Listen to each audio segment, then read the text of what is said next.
Oke, bismillahirrahmanirrahim. Assalamualaikum warahmatullahi wabarakatuh. Teman-teman semuanya, kembali lagi Waalaikumsalam. di Good Talk bersama saya Turasi. Terima kasih telah menyaksikan Good Talk dari episode 1, 2, dan seterusnya. Dan alhamdulillah hari ini kita akan ngobrol dengan salah seorang sahabat saya yang tentunya nanti kita bisa mengambil banyak sekali hikmah dari apa yang akan diceritakan. Sahabat saya ini adalah sahabat pada saat masa S1 dulu di IPB. Silakan Faris, boleh kenalan sama teman-teman. Oke, thank you Asi udah ngundang di sesi ini. Oke, Selamat siang teman-teman semua, selamat siang Asi. Perkenalkan, pakai gua lu aja ya. boleh. Biar gampang, enak. Gua Faris, iya biar gampang. Kebetulan dulu satu kuliah sama Asi di IPB. Sekarang kebetulan kerja di Gojek. Baru juga pindah ke Gojek sejak bulan Juni kemarin. Jadi kenal sama Asi dulu waktu kita kuliah di komunikasi dan pengembangan masyarakat IPB. Thank you Asi udah diundang ke sini. Oke, iya. Jadi Faris ini salah satu sahabat yang sebenarnya kalau dibilang pada saat masa kuliah ya ada gue, ada dia tuh. Biasanya sepaket tuh kalau ada kegiatan apa-apa gitu. Karena dulu tuh sama-sama nggak ikut ospek di jurusan, tapi sama-sama dicalonkan jadi ketua ospek yang akhirnya nggak juga dipilih gitu karena kan tidak memenuhi syarat.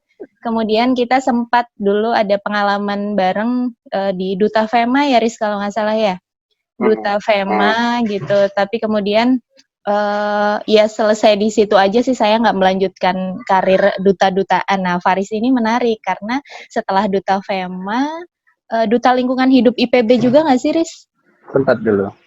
Kemudian Faris ini ikut kompetisi Mojang Jajaka Bogor dan menjadi yang terpilih, kemudian melanjutkan di Jajaka Jawa Barat. Nah, jadi kalau dilihat dari kegiatan-kegiatannya Faris ini memang menunjukkan bahwa dia punya salah satu unsur kepemimpinan atau leadership yang membawa dia sampai hari ini.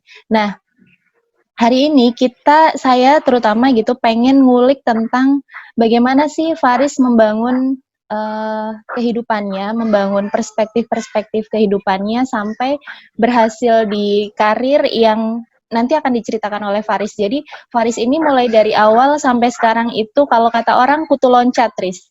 Kutu loncat, tapi dia Iya berhasil kali ya. berhasil membuktikan bahwa yang namanya kutu loncat itu bukan sesuatu yang buruk karena bisa membuktikan bahwa achievement yang dicapai pada saat bekerja di suatu perusahaan dan sudah beberapa perusahaan itu juga sangat bagus. Dan ini mungkin bisa menjadi insight untuk teman-teman bagaimana sih supaya membangun diri, membangun citra diri, membangun potensi diri, termasuk mengaplikasikannya dalam karir dan kehidupan, serta untuk membuat prospek saya tuh mau jadi apa sih dalam hidup, saya tuh mau kemana sih gitu.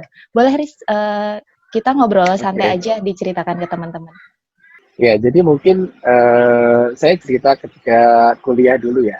Nah dulu di IPB itu sangat dihargai orang-orang yang bercita-cita untuk jadi seorang wirausaha, seorang pebisnis gitu loh. Sementara saya dari awal sudah punya visi bahwa gue harus jadi profesional. Jadi gue pengen kerja di sebuah perusahaan, menapaki karir sampai nanti di usia 42 tahun gue pengen jadi menteri. Di usia 37 tahun gue pengen jadi CEO. Kemudian di usia 34 gue direktur, di usia 32 gue harus udah jadi GM gitu loh. Nah, step by step ini yang udah gue susun sejak zaman kuliah dulu sebenarnya. Nah, yang paling penting sebenarnya buat kita kalau kita sudah punya sikap dan sudut pandang yang otentik. Jadi lu mau jadi apa, nggak usah terpengaruh sama lingkungan, kemudian lu jalani semua keinginan lu itu dengan time frame yang jelas. Karena kalau nggak punya time frame yang jelas, itu bukan cita-cita namanya. Itu cuma impian-impian omong kosong aja. Jadi dari kuliah dulu gue udah bikin time frame gitu loh. 28 kepala cabang, 32 GM, 34 direktur, 38 CEO, 42 menteri. Nah, itu yang gue tekuni dari sejak gue menyusun karir sampai dengan sekarang. Oke, dan yang sudah ada di timeline yang udah lo lewatin itu tercapai, Riz, sampai di usia yang sekarang nih? Alhamdulillah, rata-rata sih lebih cepat 2 tahun ya. Jadi kepala cabang dulu di usia 26, kemudian jadi manajer GM itu di usia 30 tahun waktu di Trans Retail Indonesia. Nah, cuma Oke. sekarang kebetulan masuk ke startup, struktur organisasinya kan berbeda. Berbeda, Jadi betul. udah nggak relevan ya. Tapi kan tetap itu sudah masuk ke dalam timeline itu. Oke, Riz, boleh dilanjutkan ceritanya. Ya, jadi sejak kuliah karena gue pengen jadi profesional, gue sendiri memilih untuk terlibat dalam kegiatan-kegiatan yang mendukung itu. Misalnya koran kampus. Gue kebetulan senang menulis ya, tapi nggak senang dipamerkan. Jadi menulis hanya untuk diri sendiri aja gitu loh. Makanya gue join koran kampus, mengasah skill leadership, organisasi, dan seterusnya. Lalu join juga Mojang Jajaka itu sebenarnya kecelakaan sih. Jadi didaftarkan sama orang lain, cuma kebetulan menang gitu. Padahal nggak ada niat sama sekali. Kemudian ke Jawa Barat juga sama. Lalu ketika lulus kuliah, karena memang pengalaman organisasinya udah banyak ya di kuliah. Jadi sebelum kuliah juga ikut beberapa organisasi kemasyarakatan lah. Kemudian interview di 5 tempat, alhamdulillah 5-5-nya keterima waktu itu. Tapi karena ada Astra di interview yang terakhir, akhirnya yang empat pertama saya lewatkan, kemudian pilih join di Astra. Nah, di Astra sendiri sebenarnya nggak mudah ya menapaki karirnya, karena waktu itu yang diterima MT itu cuma 3 orang. Nah, 3 orang ini satu lulusan teknik sipil UI, dia cum laude. Satu lagi statistika UGM, cum laude juga. Satu lagi IPB, IPK 3 aja gak nyampe. Iya, gue tahu. Jadi masuknya juga sebenarnya penuh dengan kebetulan gitu loh. Tapi salah satu yang menunjang kenapa gue bisa masuk adalah karena pada saat interviewernya paham bahwa mungkin gue sebenarnya agak pinter lah ya, tapi memang gue nggak punya nilai akademik yang bagus, cuma menonjol dari sisi ekstrakurikuler, kemampuan organisasi, kemudian skill setnya juga adalah beberapa yang dia pandang sesuai. Makanya gue join ke Astra. Oke, menarik, Chris. Jadi pada saat itu nih, boleh mungkin diceritakan, kan ada pilihan 5 perusahaan nih yang lo interview, kemudian semuanya sebenarnya bisa diterima. Ingatlah zaman dulu masih naik motor tuh di deket Tugu Kujang kan, lo habis interview gitu. Nah, mungkin boleh diceritain kenapa lo pada akhirnya milih yang 5 ini sampai jatuhnya ke Astra, kemudian pertimbangannya apa, dan pada saat kita bilang sama perusahaan, oke, saya bisa dengan kemampuan saya, itu harusnya seperti apa sih, Riz? Untuk orang yang nyari kerja gitu. Boleh mungkin sedikit di-sharing. Dulu sebenarnya lulus itu gue agak telat ya dibanding yang lain. Kalau yang lain pertengahan tahun, gue baru wisuda itu di bulan Desember. Lulus di bulan Oktober atau November gitu. Jadi memang agak telat. Nah, masuk Astra di bulan Februari. Nah, interview intensif itu dari November, Desember, kemudian Januari. Nah, alhamdulillah waktu itu bisa lolos ke 5 tempat yang berbeda. 3 swasta, kemudian 1 Indonesia Mengajar. Waktu dulu masih musim-musim banget ya Indonesia Mengajar ya. Betul. Mengajar juga lolos. Yang terakhir ini Astra. Nah, kebetulan Astra di yang terakhir. Somehow mungkin gue juga, lu tahu gue agak sedikit pedean lah ya. Somehow gue pede bahwa gue bisa masuk ke Astra. Jadi 4 yang pertama ini udah lolos tapi nggak gue confirm. Ini juga nggak gue confirm. Jadi semuanya gue gantungin gitu loh. Mereka nunggu sampai lolos ke Astra, baru semuanya gue minta dibatalin, baru join ke Astra. Pada saat nego gaji, ini bukan gaji, nggak apa-apa ya. Oke, nggak apa-apa. Pada saat nego gaji dulu, ekspektasi gue waktu itu UMR masih 2 jutaan something ya. Ekspektasi gue adalah 3.300.000 lah gaji gue dapat. Nah, ketika masuk ke Astra, ditawarnya ternyata hampir 2 kali lipat dari itu. Jadi gue sama sekali nggak nego. Ketika ditawarin gaji pokok sekian, tunjangan sekian, oke Bu, mana kertasnya? Langsung gue tanda. Iya. Udah kayak ekspektasi saat itu. Iya, benar. Oke, Riz, mungkin boleh diceritakan setelah Astra, lo kemana lagi? Iya. Jadi di Astra sendiri awalnya gue sangat struggle sih sebenarnya. Jadi karirnya memang nggak semulus di awal. Gue selalu terlambat di awal dibandingkan dengan teman-teman yang lain. Tapi menurut gue ini yang jadi keunggulan gue dalam jangka panjang. Kenapa gue bilang kayak gitu? Karena gue tipikal orang yang tidak langsung action ketika ada sesuatu masalah. Oke. Tapi gue adalah tipikal orang yang selalu memetakan semua masalah yang ada, kemudian mengambil jalan paling efektif dan paling efisien untuk menyelesaikan semua masalah tadi. Sementara teman-teman gue yang lain di Astra, kebanyakan ada masalah solve, ada masalah solve. Nah ini yang membedakan gue. Memang di awal gue agak sedikit struggle. Jadi karir gue tuh, yang lain udah jadi departemen head, gue masih MT aja gitu ya. Tapi setelah di tahun kedua, itu udah langsung gue masuk 20, waktu umur gue 23, 25 gue udah jadi operation head, 26 udah jadi branch manager, 28 udah jadi national manager. Kemudian habis itu gue resign dari Astra, masuk ke Trans Retail. Di Trans Retail juga sebenarnya agak unik ya. Jadi gue direkrut sebagai General Manager Operations. Gue dipanggil sama CEO, CEO-nya Trans Retail Indonesia. Dia orang Singapura kebetulan. Nah, dia ngajak gue masuk ke dalam mobilnya, kemudian kita jalan ke Hotel Shangri-La waktu itu. Di dalam mobil itu dia interview gue.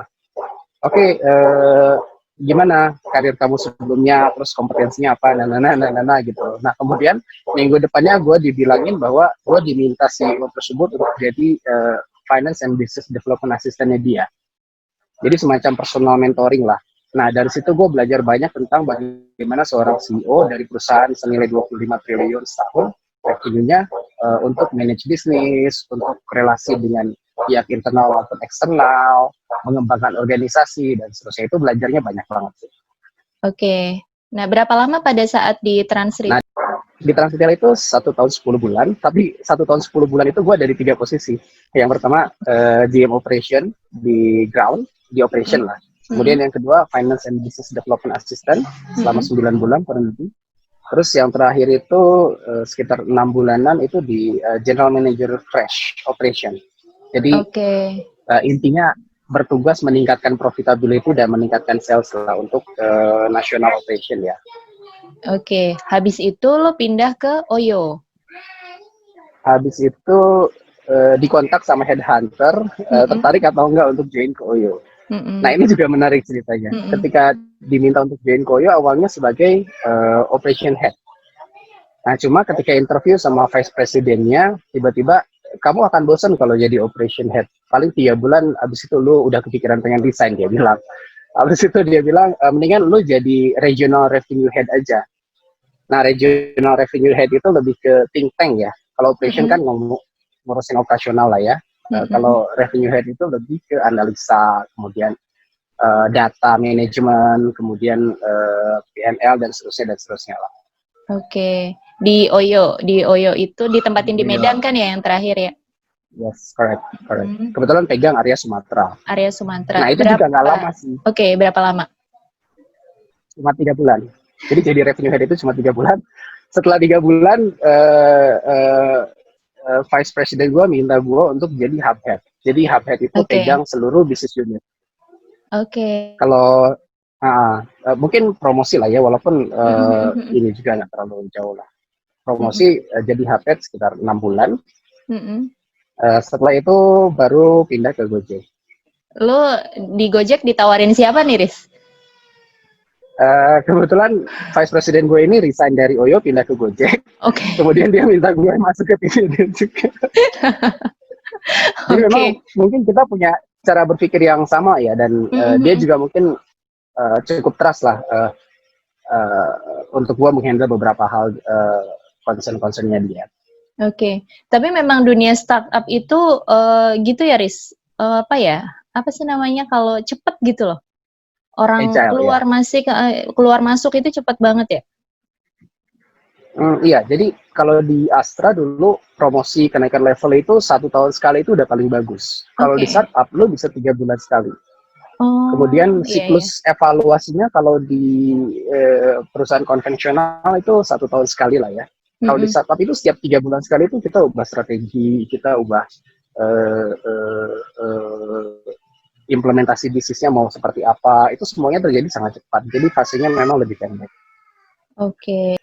Ya, jadi di bulan Juni ini baru join dengan Gojek, kebetulan handle driver income, fokusnya ke meningkatkan fitur-fitur terkait dengan produktivitas, efisiensi, dan efektivitas. Jadi gimana caranya fiturnya Gojek itu bisa meningkatkan 3 hal ini untuk driver.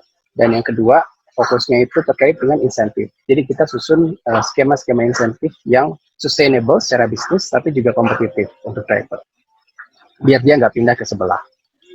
Oke, sekarang kayaknya nggak cuma sebelah aja, banyak sisi tuh. Iya, udah makin banyak kompetisinya ya. Udah makin banyak. Oke, Riz, itu kan perjalanan yang beberapa itu sampai akhirnya lo sekarang ada di Gojek, tentunya nggak dibangun serta-merta begitu aja. Ya, tadi lo udah cerita betul. pada saat lo kuliah, lo udah mencoba menjabarkan di usia sekian, gue harus jadi apa, usia sekian jadi apa, dan seterusnya gitu. Nilai-nilai apa sih yang lo bangun dalam diri lo sampai menjadi Faris yang sekarang gitu? Gue selalu punya objektif 3 hal untuk diri gue sendiri ya. Gue menantang diri gue untuk bagus dalam 3 hal. Yang pertama itu good with numbers, kemudian yang kedua good with words, yang ketiga good with people. Maksudnya apa? Good with numbers itu bukan berarti kita harus jago kalkulus, jago statistik, karena nilai gue juga D untuk mata kuliah itu. Good with numbers ini maksudnya adalah kita berpikir secara sistematis, kemudian kita menakar resiko dan peluang dengan sangat akurat, dengan sangat presisi gitu, dan kita sangat akrab dengan data. Jadi kita harus good with numbers dengan cara-cara itu. Yang kedua adalah good with words. Good with words itu adalah banyak orang pintar yang tidak mampu mengkomunikasikan ide-idenya dengan baik. Nah, gue mampu mengkomunikasikan isi dalam kepala gue dengan jelas dan terstruktur. Makanya keterampilan ini selalu gue challenge, banyak baca buku, kemudian ikut kursus online untuk bisa meningkatkan kompetensi gue di sini. Dan yang terakhir itu good with people. Good with people ini kaitannya dengan leadership. Maksudnya apa? Bukan berarti kita harus selalu hahaha sama orang, harus selalu supel harus ya, tapi nggak terlalu humoris gitu. Karena gue sendiri bukan orang yang humoris. Good with people ini lebih kepada sincerity. Jadi ketika kita berinteraksi sama orang lain itu benar-benar sincere. Apa yang mau kita lakukan dengan dia, komunikasinya itu benar-benar memang tulus dari hati gitu loh. Nggak ada niat kedua, niat ketiga dan seterusnya, itu harus tulus. Jadi 3 itu sih, good with numbers, good with words, good with people, yang ngebuat gue bisa terus berkompetisi di jenjang karir yang sekarang ya. Oke. Oke, Faris, nilai hidup yang 3 good itu kan mengantarkan Faris sampai sekarang gitu, sampai pencapaian yang sekarang gitu. Nah, terakhir saya baca di blog Faris menulis tentang self-discipline. Di situ Faris bercerita bahwa apa-apa yang Faris sekarang capai itu karena sebuah kesadaran bahwa, oke, gue bukan dari keluarga yang kaya raya, gue bukan anak CEO, bukan anak pejabat, so apa nih yang harus gue lakukan? Salah satunya adalah dengan melakukan suatu kegiatan kecil tapi konsisten, terus-menerus, dan itu membentuk Faris sampai sekarang. Mungkin boleh di-share ke teman-teman semuanya. Oke. Jadi itu menarik ya. Jadi gue memang bukan berasal dari keluarga kaya, sama sekali bukan. Kemudian yang kedua, gue juga nggak pinter-pinter banget. IQ-nya cuma 123 gitu kayak anak tangga. Lu 124 ya. Kemudian yang ketiga, bakat juga sebenarnya nggak ada yang terlalu menonjol. Jadi gue berpikir apa yang bisa membuat gue memenuhi milestone yang gue targetkan gitu. Nah, dari situ gue sadar bahwa ya kompetensi yang harus ditingkatkan melalui self-discipline. Contoh sederhananya gini, dari kecil gue pengen hidup sehat. Nah, dari kecil itu gue udah punya bayangan dalam otak gue nggak mau ngerokok. Gue harus hidup dengan sehat. Makanya manifestasinya adalah dulu waktu dimulai dari SMP gue push up, kemudian sit up masing-masing 20 kali ya saat itu ya. Setiap sebelum mandi, jadi kalau nggak push up dan nggak sit up, gue nggak mau mandi. Karena gue harus sekolah dan malam juga harus bersih, makanya gue harus push up sama sit up sebelum mandi. Kemudian yang kedua, gue membiasakan diri untuk selalu baca buku dari kecil. Karena gue tahu kalau gue mau pinter ya caranya baca buku saat itu. Dan yang ketiga, ini dimulai ketika gue baru dapat uang ya, baru dapat gaji, kerjaan pertama di Astra. Ternyata cara gue mengelola uang itu buruk banget, karena memang dari dulu gue nggak pernah pegang uang gede sih. Jadi, iyalah orang kita jajannya di warteg, Chris. Iya, jadi ketika masuk Astra dapat uang lumayan, pengelolaannya berantakan banget. Nah, sejak saat itu gue mendisiplinkan diri gue untuk selalu mencatat pengeluaran, menyusun budget, bahkan parkir 2000 aja setiap kali parkir itu selalu gue catat. Sampai sekarang udah sekitar 8 tahunan ya. Jadi dari situ gue semakin meyakini bahwa kalau mau sukses tanpa modal berupa privilege keluarga yang inilah ya, yang golongan menengah ke atas, gue harus mulai dari diri gue sendiri. Makanya kebiasaan-kebiasaan itulah yang gue selalu tanamkan di dalam keseharian gue. Endingnya self discipline ini akan membentuk 3 hal. Jadi dia akan membentuk skill set karena kita terbiasa melakukan sesuatu, karena kita terbiasa persisten dengan kerjaan kita akan semakin expert di situ.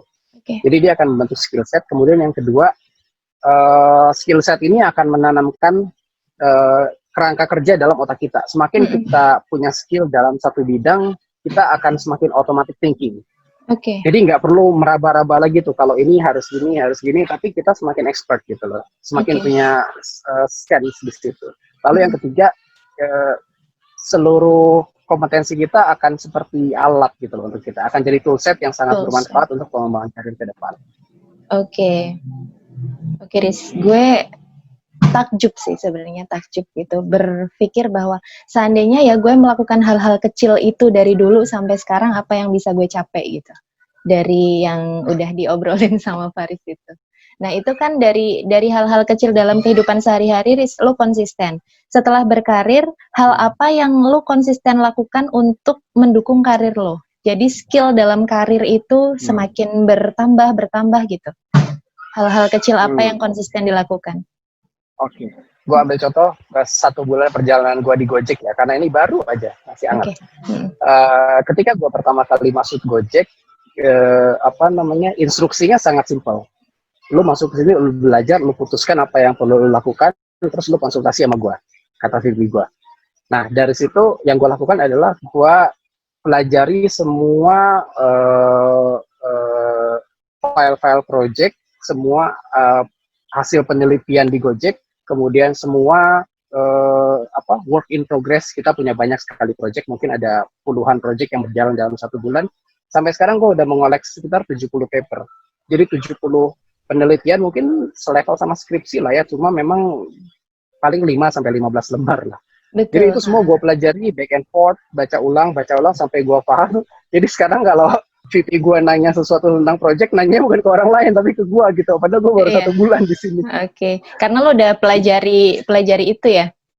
Yes. Mungkin terkesan berat banget ketika di awal. Lo baru masuk tapi lo udah mencoba mempelajari sekian puluh project. Tapi gue melakukan itu pagi, siang, malam, selalu baca papernya, kemudian tanya ulang, baca ulang. Kalau nggak ngerti gue tanya ke PIC-nya. Dan gue beranikan diri gitu loh. Gue tanya ke orang yang nggak gue kenal sama sekali, ngajak diskusi lewat Google Meet, ya proaktif lah nanya sama orang-orang, dan ternyata mereka juga sangat welcome. Agak jarang ya kebiasaan kayak gitu kalau gue lihat, karena ada beberapa teman gue juga yang baru join, mereka nggak seagresif itu gitu sebenarnya. Iya, tapi sebenarnya tujuan lo untuk belajar itu bukan perkara gue harus cepet naik jabatan atau apa, karena lo pengen tahu nih sistemnya kayak gimana sih. Gue pengen tahu keseluruhan lingkungan gue berada ini seperti apa gitu kan ya, Riz ya. Iya. Dan ini bukan jadi sesuatu yang berat ya, karena memang dari sejak meniti karir gue membiasakan diri untuk melakukan itu gitu. Jadi itu bukan sebuah beban buat gue.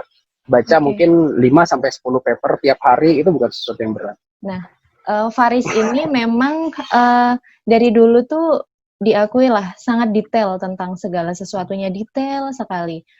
Mungkin perhitungan-perhitungan yang dilakukan terkait dengan milestone bahwa gue harus jadi apa di tahun ini. Mungkin ada nih, Riz, faktor eksternal yang membuat lo, selain tadi bahwa lo sadar bahwa keluarga gue bukan keluarga yang kaya, gue harus berusaha lebih keras. Mungkin ada sosok seseorang atau siapapun yang menginspirasi lo bisa seperti itu, gitu.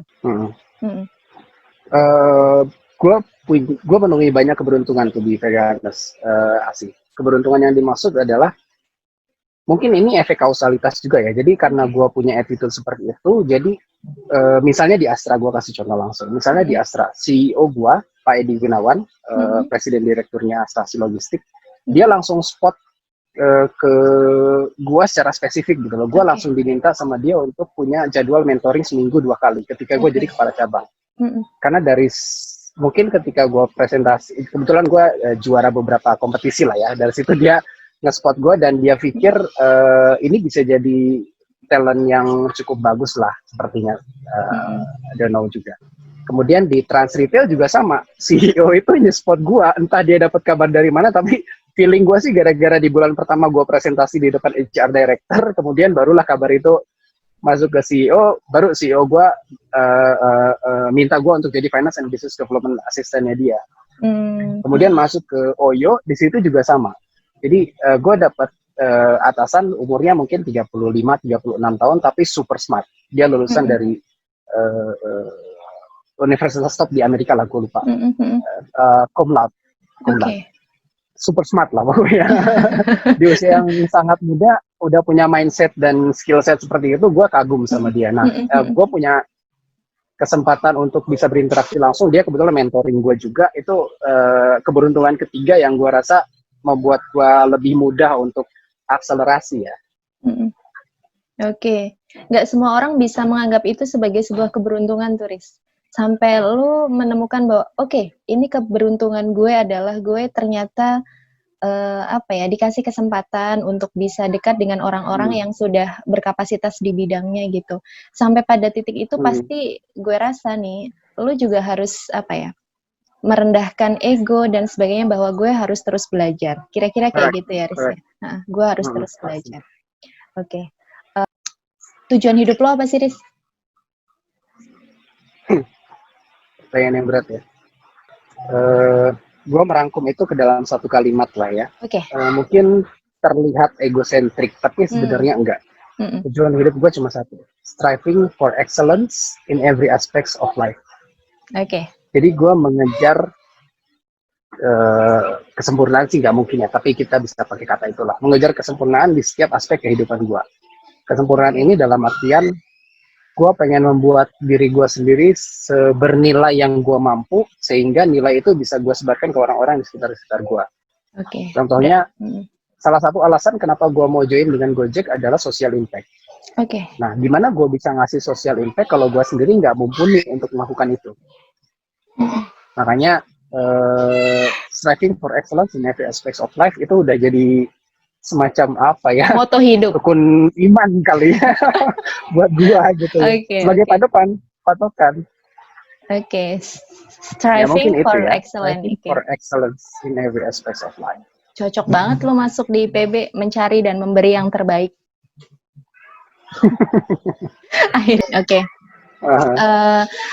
Mungkin boleh Riz kasih share lah sama teman-teman yang di luar sana masih berjuang dalam proses untuk mencapai apa yang dicita-citakan gitu, termasuk gue ini termasuk agak telat nih, Riz, kalau dilihat dari dari jabatan karir, apalagi gue PNS itu kan lama banget tuh di birokrasi ya. Se-excellent apapun kita gitu, kita harus ngikutin tahapannya, dan tahapannya bukan kayak di startup 3 bulan, 6 bulan, setahun gitu. Minimal 2 tahun, 3 tahun, bahkan kalau sampai nanti gitu bisa dari satu jabatan ke jabatan lain itu bisa 5 tahun. Boleh, Riz, apa sih tipsnya gitu? Cuma satu sih tipsnya. Jadi kita harus memampukan diri kita untuk memilih. Contoh konkretnya, ketika gue di Astra dulu, sama kayak PNS modelnya. Jadi setiap 2 tahun atau 3 tahun itu baru dia bisa naik level atau naik golongan. Nah, gue nggak mau seperti itu. Karena kalau seperti itu, gue nggak akan mampu mencapai milestone gue tadi. Makanya gue memutuskan untuk resign di umur 29 tahun. Gue udah jadi GM di Trans Retail Indonesia gitu, perusahaan yang cukup besar di Indonesia. Nah, gimana caranya gue memampukan diri gue untuk memilih? Balik lagi ke kompetensi dan skill set tadi. Nah, untuk dapetin kompetensi dan skill set, mind frame gue itu kira-kira butuh waktu sekitar 6-1 tahun. 1 tahun itu lu grill aja, lu kerja sekeras yang lu bisa, lakukan sebanyak mungkin pekerjaan yang lu mampu, bantu sebanyak mungkin orang di lingkungan kerja lu. Habis itu kalau memang lu merasa di situ masih bisa berkembang, lu stay di situ, kalau enggak lu cabut. Oke. Tapi yang penting lu udah lakukan yang terbaik gitu loh. Prinsip itu sih yang ngebuat gua mampu untuk milih loncat dari sini ke sini ke sini. Oke, keren. Oke, so terakhir nih, pertanyaan terakhir. Sekarang kan sudah berkeluarga ya, sudah punya buah hati gitu. Nilai-nilai apa yang lo bangun dalam keluarga lo? Kemudian gue pengen nih anak gue punya self disiplin yang sama juga ya dengan gue gitu. Kepikiran kayak gitu nggak sih, Riz? Ya, gue beruntung gue punya pasangan hidup yang sangat apa ya, punya visi lah kalau gue boleh bilang. Jadi istri gue namanya Putri. Putri itu kita selalu punya sesi diskusi serius, bukan serius ya, ringan tapi serius lah ya. Soal gimana kita pengen keluarga kita berjalan, terus soal anak kita tuh pengen ditanamin value yang seperti apa sih. Kemudian yang ketiga, kebiasaan-kebiasaan apa yang pengen kita bangun untuk anak kita nanti gitu. Dan itu dibicarakan. Kemudian dibikin komitmen bersama-sama gitu. Dan itu yang kita jalani setiap hari. Kalau gue boleh rangkum semua value yang pengen gue wariskan ke anak gue, cuma satu sebenarnya. Yang paling penting itu adalah self drive. Jadi anak gue harus punya keinginan untuk maju dari dalam dirinya. Mau dia maju di bidang balerina kek, musik kek, sains kek, apapun terserah lah. Yang penting dia punya keinginan untuk maju dan dia willing untuk mengambil resiko apapun yang diperlukan untuk menuju ke sana. Karena kalau lu cuma pengen tapi lu nggak mengambil resiko apapun untuk itu, ya mimpi-mimpi kosong aja. Oke, jadi milestone-nya jelas, kemudian berani mengambil resiko dan konsisten gitu ya, Riz ya. Oke, Faris, terima kasih banyak atas waktunya. Weekend sudah meluangkan waktu. Mohon maaf atas segala distraksi yang terjadi gitu. Mohon maklum. Terima kasih ilmunya. Semoga lain kali kita bisa ngobrol. Iya, sama-sama. Kita bisa ngobrol lagi untuk kesempatan lain dengan topik lain yang insya Allah bisa kita sebarkan ke teman-teman di luar sana gitu. Semoga segala sesuatunya bisa berjalan lancar, cita-citanya tersampaikan, dan salam untuk keluarga, salam untuk Putri, salam untuk Renjana. Terima kasih banyak. Mungkin saya goodbye dulu sama teman-teman. Thank you ya semua. Oke, thank you Faris. Oke teman-teman, tadi obrolan dengan Faris Prianto, seorang yang sangat konsisten dengan apa yang sudah dipilihnya dan berusaha untuk memenuhi itu dengan jalan yang dia bilang adalah saya harus punya self-drive, kemudian self-drive itu menghasilkan self-disiplin, dan self-disiplin akhirnya membentuk dia untuk menjadi apa yang dia cita-citakan gitu. Oke, terima kasih teman-teman sudah menyaksikan Good Talk. Kita ketemu lagi di Good Talk selanjutnya. Sekian, Assalamualaikum warahmatullahi wabarakatuh.